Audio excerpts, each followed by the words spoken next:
Tanguay électronique, en première ligne. Ici Dominique Picard des Blue Bombers de Winnipeg. Vous regardez l'Esprit sportif. On parle de capitale au stade municipal. Pour les fans du junior, on parle des remparts. On manque pas une victoire du rouge et or. À l'Esprit sportif, on aime le sport.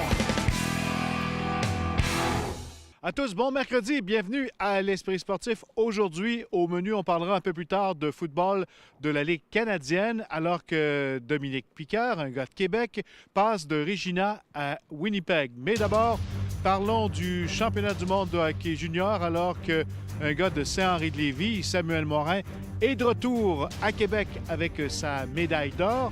Mais d'abord, Zachary Foucalé. Non, il n'est pas encore de retour à Québec. Il le sera bientôt la semaine prochaine. Mais aujourd'hui, c'était pour lui un premier contact avec les médias de Québec lors d'une conférence téléphonique. Il est très heureux de pouvoir disputer une autre saison de Coupe Memorial avec les Remparts de Québec.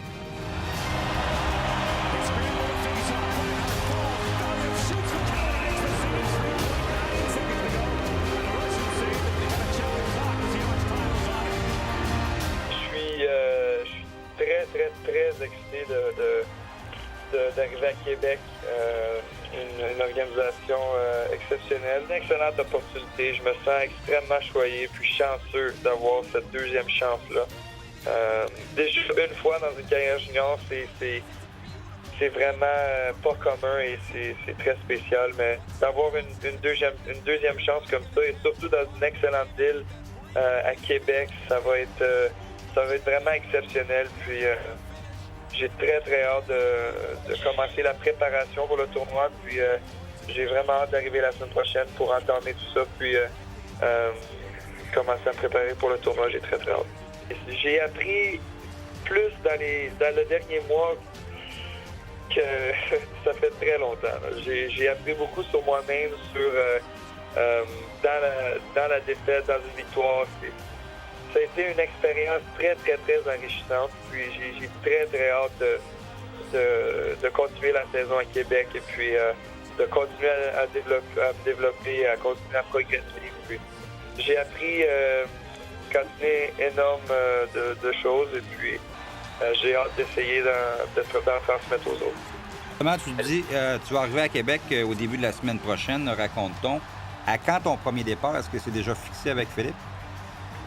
Non, pas encore. On est encore en train de parler de tout ça, mais pour l'instant, c'est très important pour moi d'avoir quelques jours de repos. Là. Ça a été émotionnellement et physiquement très demandant dans les derniers jours.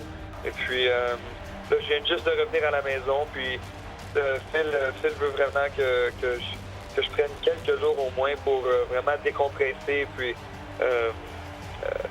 célébrer tout ça, et puis rester avec ma famille, avoir du temps en famille, et puis juste relaxer. Donc, je pense respirer, ça va faire bien dans les prochains jours. Puis après ça, on va se reparler pour savoir exactement quand est-ce que je vais revenir puis commencer mon premier match.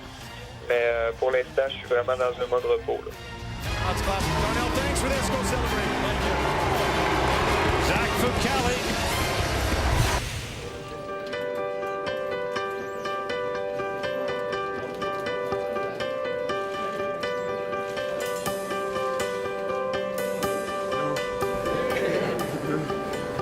Belle.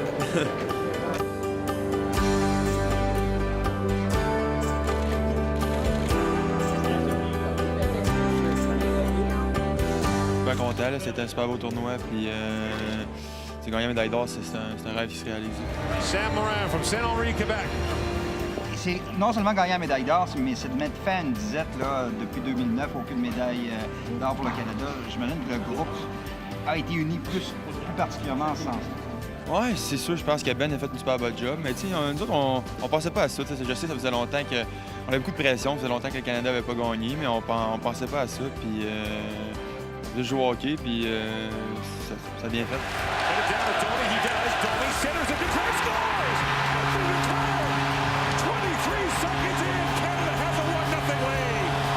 Tu places ça dans ta carrière de joueur de hockey jusqu'à présent? Ben après mon repêchage NHL, mes camps dans le national, je pense que c'est un des plus beaux moments. Là.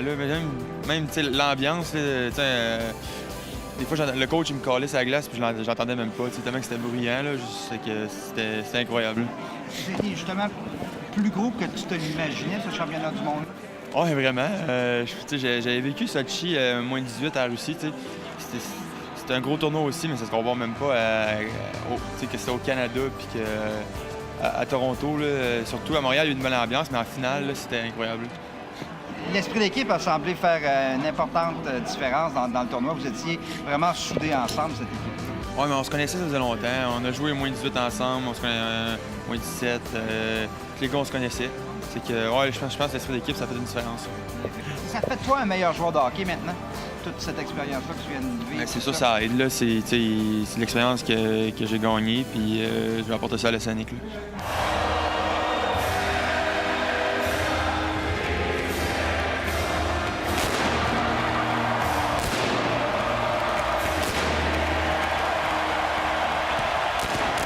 Et après la pause, le footballeur Dominique Picard revient là où tout a commencé.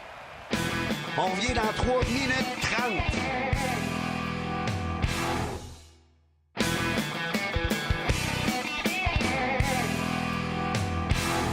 L'ancien joueur du Rouge et Or, Dominique Picard, entreprendra sa 10e saison chez les Blue Bombers de Winnipeg, là où tout a commencé pour lui. Il a été un choix de 3e ronde de cette équipe en 2006. Il venait de passer les 3 dernières saisons avec les Rough Riders en Saskatchewan. Et nous l'avons rencontré aujourd'hui à Québec.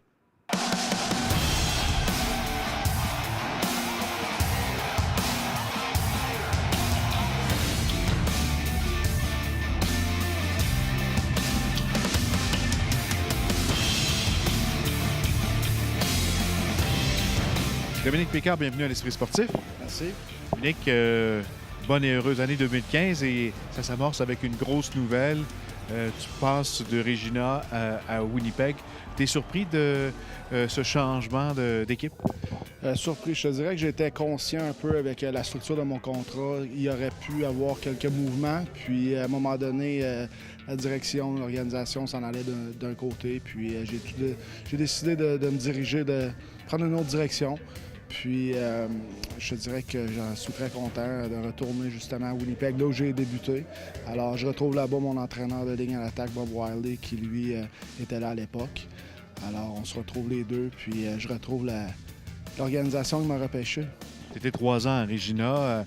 Pendant 2 ans, tu as été élu le meilleur joueur à ta position. Est-ce que c'est surprenant de voir qu'on te libère? Oui, disons que j'ai été exactement là, élu meilleur joueur à la position en tant que joueur de ligne à l'attaque. Alors, la direction de l'organisation voulait aller d'un côté, puis on n'a pas été capable de s'entendre. Alors oui, c'est surprenant, mais en même temps, lorsque tu signes un contrat, le côté business, si tu veux, est tout le temps là. Et puis, il faut être consciencieux de ça. Alors, ça a été de ce côté-là que ça a pris de... Au fond, ça s'est dirigé de ce côté-là. Winnipeg s'est distingué le fait que mon ancien entraîneur de ligne à l'attaque, j'ai pu le rejoindre à nouveau. Puis aussi, c'est une organisation que je connais très bien. Puis les fans et tout. Alors, je dirais que la décision a été facile pour moi. Est-ce que tu as eu des offres des Alouettes de Montréal? Ça, je n'aime pas commenter qui que ce soit ou quoi. Mais je te dirais que je suis très heureux avec mon choix. Puis c'est un nouveau départ pour moi. C'est une belle journée. Puis je suis vraiment excité à l'idée de tout ça. Tu vas retrouver des gens que tu connais, des Québécois, enfin, dans la formation. Oui, c'est le fun. Michel-Pierre Bonbriand, puis Julian Fioli-Godino qui sont là. Alors, ça va être le fun de voir des francophones à ce moment-là, des gars du Rouge et Or. Puis de ce côté-là, ça va être très agréable.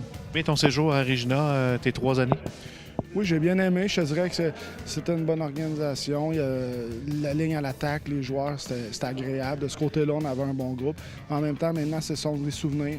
Et puis, pour moi, c'est un nouveau départ. Puis c'est ça qui est intéressant. Je te dirais que c'est un nouveau défi. Puis c'est ça qui m'alimente. Puis j'ai l'intention de passer l'hiver dans le gymnase, justement, à l'idée d'avoir une excellente saison au niveau individuel, mais aussi au niveau collectif. Justement, tu parlais le fait d'avoir joué à Winnipeg, c'est là où tout a commencé pour toi. Ça a penché beaucoup dans la balance? Oui, énormément. Je te dirais qu'à chaque fois que je retournais là-bas, c'était tout le temps spécial pour moi de jouer un match. Le fait que c'est ma ville d'adoption, c'est là que j'ai fait mes premiers pas au niveau de la Ligue canadienne, c'est là que j'ai appris au niveau de la Ligue. Puis avec mon entraîneur de ligne à l'attaque, Bob Wiley, qui était là à l'époque, puis qui s'est greffé l'année dernière. Pour moi, je voulais retourner avec lui, puis c'était le scénario idéal.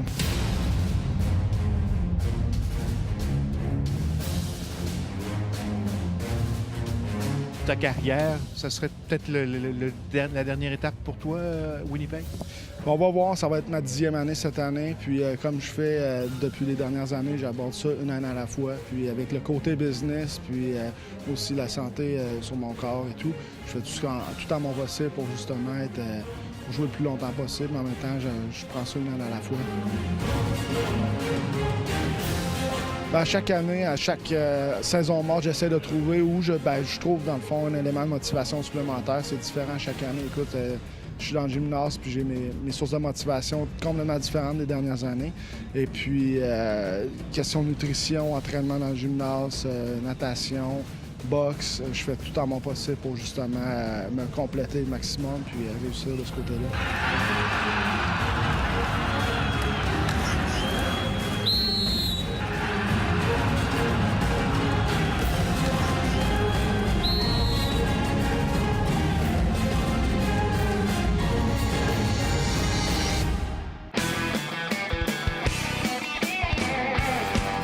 Présentation de la 4e étape du Tour de ski de fond à Dobbiaco en Italie et le Québécois Alex Harvey n'a pas réussi à trouver son rythme et a terminé au 14e rang de l'épreuve de 10 km style classique.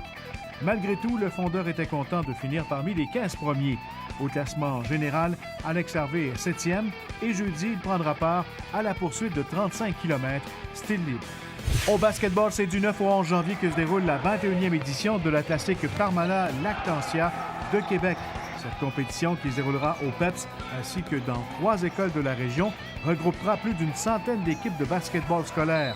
C'est 170 parties de basketball qui y seront disputées, alors que 1200 basketteurs batailleront pour ravir l'une des bannières à l'enjeu. Alors voilà qui complète l'esprit sportif pour aujourd'hui. Demain, à ne pas manquer, une rencontre avec le boxeur Kevin Bizier et Jonathan Fournier nous amène faire du fat bike. Bye bye, à demain.